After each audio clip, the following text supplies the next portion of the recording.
these excessive temperatures, all of this heat probably has you thinking about the grid, and you know I'm always thinking about it. Now, depending on who sends you your electricity bill, maybe you get it from Zero Energy, maybe Reliant, they both put out the same conservation request for today between 2 and 8 this evening. Now, I want to be clear that this is not from ERCOT, but we could potentially get a notice from ERCOT. Here's why.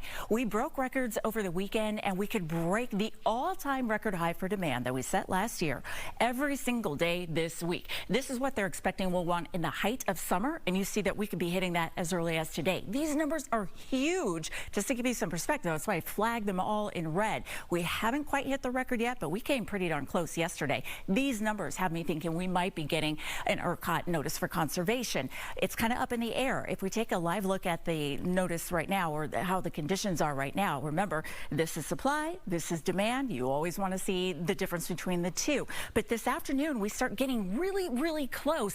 That's why I'm questioning if we're going to get a conservation notice today, because even though they are expecting record high demand, we still have some wiggle room of about 5,000 megawatts. That's a good number. We could hit the record again, but they still expect that we'll have enough for it. So I'm watching it closely for you because it could happen anytime. These numbers change throughout the day.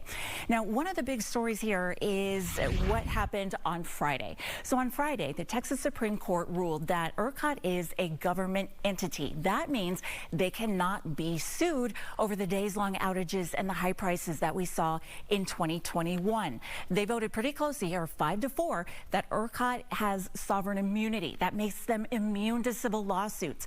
That could free them up from those thousands of lawsuits for wrongful death, property damage, injuries after the 2021 storm.